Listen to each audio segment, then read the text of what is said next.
नमस्ते भाइयों, क्या हालचाल है आप सबके। और आप सबको गुड मॉर्निंग। आज अपन बात करने वाले हैं AIB 18 एग्जाम का रिजल्ट। AIB 18 एग्जाम अगर पास कर लेते हो तो आपको क्या करना चाहिए, फेल हो जाते हो तो क्या करना चाहिए, अगर एडवोकेट की इनकम सोर्स आपको पता करनी है, फर्स्ट जनरेशन एडवोकेट की, तो ये वीडियो का है, फोटो आ रही है थंबनेल, इसको जाके देख लो। अगर आप फर्स्ट जनरेशन एडवोकेट हो, आपको नहीं पता आपको इनकम सोर्स कैसे जनरेट करनी है, आपको कोई नहीं बताएगा, आपको मैंने बताया। और प्रैक्टिकल चीजें हैं, अगर आपने ये चीज कर ली आपकी 100% इनकम सोर्स जनरेट हो जाएगा। कुछ पैसे आपको आने लग जाएंगे, जैसे जैसे आपको साल 2 साल होंगे आप खुद ही सीख जाओगे कि आपको कैसे पैसे कमाने। तो ये वीडियो भी जाके देख लो। और COP के बारे में भी एक नोटिफिकेशन आया, सर्टिफिकेट ऑफ प्रैक्टिस, बहुत इंपॉर्टेंट होता है, bar council of India issue करता है, इसी के बाद आप प्रैक्टिस कर सकते हो। मतलब प्रैक्टिस का लाइसेंस है एक तरीके से COP। तो उससे रिलेटेड भी नोटिफिकेशन आया और AIB का रिजल्ट कब तक आएगा वो मैं आपको बताने वाला हूँ वैसे भी। और देखो, AIB देना भी बहुत जरूरी है, रजिस्ट्रेशन करवाना भी बहुत जरूरी है, और सेशन बोर्ड की मेंबरशिप लेना भी बहुत जरूरी है। सारी चीज बहुत जरूरी है। जिस टाइम आप लॉक करते हो, चाहे 3 साल वाली हो चाहे 5 साल वाली हो, उसके बाद आप रजिस्ट्रेशन तुरंत करवा लो, उससे आपका एक्सपीरियंस काउंट होने लग जाता है। और कई ऐसी जॉब होती है जिसमें सर्टिफिकेट मांगते हैं कि रजिस्ट्रेशन आपका प्रैक्टिस का सर्टिफिकेट दो, आप कैसे इशू करवाओगे, आपने रजिस्ट्रेशन तो करवा रखा। अगर आपने सेशन कोर्ट और हाई कोर्ट की मेंबरशिप ले रखी है तो आपको प्रेसिडेंट, जैसे आपने फॉर एग्जांपल 2016 में मेंबरशिप ली थी हाई कोर्ट की, आज 2024 चल रहा है, तो आप ये सर्टिफिकेट इशू करवा सकते हो इतने साल का। 8 साल का आपका सर्टिफिकेट इशू हो सकता है कि 7-8 साल का आप प्रैक्टिस कर रहे हो, तो एक्सपीरियंस काउंट होगा ये आपका। तो मेंबरशिप लेना भी बहुत जरूरी होता है, रजिस्ट्रेशन के साथ मेंबरशिप भी लो। ज्यादा महंगी नहीं होती, हाई कोर्ट में 3-4 हजार में लाइफ टाइम की मेंबरशिप मिल जाती है, सेशन कोर्ट में ले लो, जो भी आपकी इच्छा है, नहीं तो साल भर की ले लो, 700-800 रुपए मिल जाती है। और एक तरीका मैं बताता हूँ आपको, अगर आपको पैसे खर्च नहीं करने फिर भी कोई दिक्कत है, इलेक्शन जब होता है ना, एक बार तो आपको लेनी पड़ेगी। देखो, साल भर की मेंबरशिप ले लो, और जब इलेक्शन होता है बार काउंसिल ऑफ, मतलब जो अपने एसोसिएशन के, बार एसोसिएशन के इलेक्शन होता है ना, तो जो प्रेसिडेंट के कैंडिडेट होता है ना, वो आपके वैसे रिन्यू करा देते हैं खुद के पैसों से अपने, तो आप वो करवा सकते हो, पर आपको थोड़ा जाना पड़ेगा। देखो, जानकारी आपको करनी पड़ेगी। जैसे फॉर एग्जाम्पल मैं प्रेसिडेंट के लिए खड़ा हो रहा हूँ, तो वो रिन्यू करवा देते हैं, ऐसा भी चलता है। अनऑफिशियल है, ऑफिशियली ऐसा कुछ नहीं है, बट ये ऐसी चीजें भी होती है, ये मैं आपको बता देता हूँ। तो ऑफिशियली ऐसा कुछ नहीं है, तो ये चीज को ध्यान रखना। अनऑफिशियल जो चीजें हो रही है वो मैं आपको बता रहा हूँ। तो ठीक है, अब बात करते हैं AIB का रिजल्ट कब आएगा। फेब एंड तक आपको AIB 18 का रिजल्ट देखने को मिलेगा। जिस टाइम मैं वीडियो बना रहा हूँ उस टाइम तक कोई रिजल्ट नहीं आया अभी AIB 18 का, और जल्दी आ जाएगा। और 99% बच्चे पास हो ही जाते हैं AIB में। कुछ बच्चे होते हैं जो फेल हो जाते हैं, तो फेल हो जाते हो तो कोई बात नहीं, नेक्स्ट टाइम जो आएगा AIB 19 वो दे सकते हो, आप पास कर लोगे। थोड़ा बहुत पढ़ लिया करो, टाइटल पढ़ के चल जाया करो बेयर एक्ट के। आपको पास होना है, 40% मार्क्स लेके आना है, और कुछ नहीं, इसमें टॉप करने का कोई बेनिफिट नहीं है।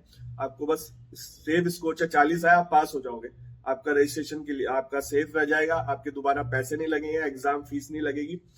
तो इस चीज का ध्यान रखो, आप पास कर लो AIB टाइम रहते हुए। और मेंबरशिप भी तुरंत ले लो, जैसे ही पास आउट होते हो कॉलेज से, अब मेंबरशिप भी पहले रजिस्ट्रेशन कराओ फिर मेंबरशिप लो। स्टेट बार काउंसिल में रजिस्ट्रेशन होता है, आप फिर मेंबरशिप ले लो, उससे आपको मिल जाएगा। जब रजिस्ट्रेशन आएगा उससे आपको मेंबरशिप मिल जाएगी हाई कोर्ट की। मैंने भी हाई कोर्ट की ले ली थी तुरंत, तो उसका बेनिफिट बहुत होता है, मैंने आपको बता दिया। जैसे IBPS के पेपर होते हैं बैंक के, आजकल ऑफिसर की वैकेंसी आ रही है, उसमें 2 साल 3 साल एक्सपीरियंस मांग रहे हैं, और बहुत ऐसी नौकरी आती है जिसमें एक्सपीरियंस मांगते हैं, तो वहां सर्टिफिकेट काम आ जाता है। ठीक है, अब ये नोटिफिकेशन पढ़ लेते हैं जो बार काउंसिल ऑफ इंडिया ने जारी करा है सर्टिफिकेट ऑफ प्रैक्टिस का। देखो, ये 14/2/2024 का नोटिफिकेशन है, इसमें लिखा हुआ है, it is clarify the dummy COP certificate of practice और internet COP copy presently uploaded on all India bar examination app. तो ये डमी है, मैंने आपको पहले ही कह दिया था, ये डमी इसलिए इशू करा है कि आप इसमें डिटेल ऑफ कैंडिडेट दे रखी है, और आप करेक्शन करा सकते हो इसमें, name, father name, enrolment number, और जो भी है इसमें कोई गलत हो गया तो आप करेक्शन करा सकते हो।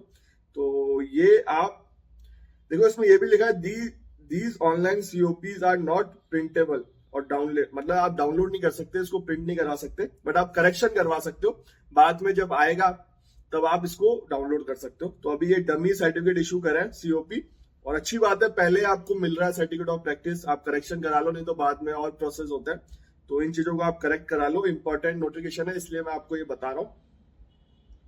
और अभी रिजल्ट आया नहीं है, इस बात का भी ध्यान रखना। और 17 के तो शायद सर्टिफिकेट ऑफ प्रैक्टिस मिलने लग गए थे, मैंने आपको अपडेट दे दी थी। शायद ये 18 वालों के लिए होगा, इसमें मेंशन नहीं है कि इसमें किस, शायद 18 वालों का होगा, 17 वालों का तो मिलने लग गए थे, काफी टाइम पहले ही मिलने लग गए थे। तो ठीक है, भी 18 वालों के लिए होगा, इसमें मेंशन तो है नहीं।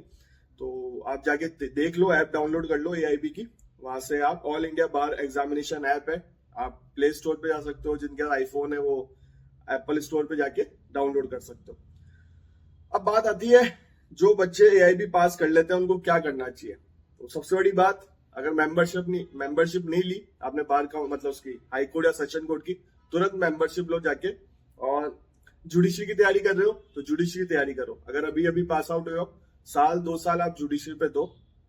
आरजेएस की वैकेंसी आने वाली है, यूपी में भी वैकेंसी आने वाली है, दिल्ली में तो चली रही है, हरियाणा का 3 तारीख को पेपर है। अब बच्चे बोलोगे सर पोस्टपोन हो सकता है क्या, उसमें मत जाओ। अब ये चल रहा है जो किसान आंदोलन, गवर्नमेंट के ऊपर है। अब बच्चों को दिक्कत तो आने वाली है कि कैसे जाओगे, वो तो देखो गवर्नमेंट सोचेगी।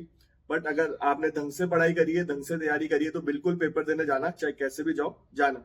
बहुत ऑप्शन होता है और रूट भी होता है, गाँव से भी निकलता है, तो आप वो ट्राई करना। तो पहले ही चल जाना 1-2 दिन पहले, जिससे आपको उस दिन पेपर ना छूटे। अब बात आती है रिपोर्टिंग टाइम पे ही पहुंचना।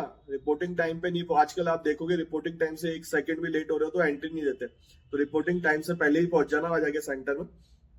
तो मेंबरशिप ले लो, जुडिशरी की तैयारी करो। अगर आपको जुडिशरी नहीं देना तो आप कोर चल जाओ, प्रैक्टिस करो। और आपका इनकम सोर्स जनरेट करना है तो वीडियो देख लो जो मैंने आपको बताया था, थंबनेल लगा दिया था इनिशियली, अभी भी लगा देता हूँ, आप देख सकते हो। वीडियो देख लो जाके, उसमें प्रैक्टिकल चीजें बताइए कि क्या क्या इनकम सोर्स है, आप कैसे जनरेट कर सकते हो अपनी इनकम। फर्स्ट जनरेशन एडवोकेट हो, और जो सेकंड जनरेशन होते हैं उनको तो वैसे ही दिक्कत नहीं आती, उनके फादर है वो बता देते हैं, आप उनके अंडर काम कर सकते हो, तो बिल्कुल दिक्कत नहीं आती। फर्स्ट जनरेशन लॉयर्स को ही दिक्कत आती है। मैं भी फर्स्ट जनरेशन एडवोकेट हूँ, मुझे किसी ने कुछ नहीं बताया, फिर भी मैं भगवान की दया से बहुत ठीक ठाक इनकम कर लेता हूँ और अपना खर्चा चला लेता हूँ। और अपना इनकम सोर्स होना बहुत जरूरी है, जिससे आपके पेरेंट्स भी टेंशन में ना रहे और आप अपनी तैयारी कर सकते हो फ्यूचर के लिए। जैसे आपको जुडिशरी में जाना है या लॉ ऑफिसर में जाना है, जो भी जिसमें भी जाना है आपको, वो आपके ऊपर है। तो ठीक है भाइयों, रजिस्ट्रेशन करवा के मेंबरशिप ले लेना, बहुत बच्चे नहीं लेते। फिर बहुत बच्चों के ऐसे क्वेश्चन आते हैं, सर बहुत महंगी है, हम क्यों लें, छोड़ सकते हैं क्या। यार आप और भी तो कुछ खर्चा करते ही होगे, तो खर्चे पे कंट्रोल कर लो। पढ़ाई भी तो की है आपने एक तरीके से, उस पर पैसा भी तो लगाया है, तो इस पे भी पैसा लगा लो, इसका बेनिफिट ही है, कोई लॉस नहीं है आपके। तो मेंबरशिप और रजिस्ट्रेशन दोनों इंपॉर्टेंट है। फिर भी आप नहीं लेना चाहता तो आप नहीं लेना चाहते तो मत लो, कोई दिक्कत नहीं है। आप फिर भी कोई डाउट है, आपकी इच्छा है तो इंस्टाग्राम आईडी आ रही है, मुझे मैसेज कर सकते हो, फॉलो भी कर लेना। और जो भी क्वेश्चन है हाई लो मत लिखना, डायरेक्ट अपना क्वेश्चन लिख देना, मैं रिप्लाई कर दूंगा।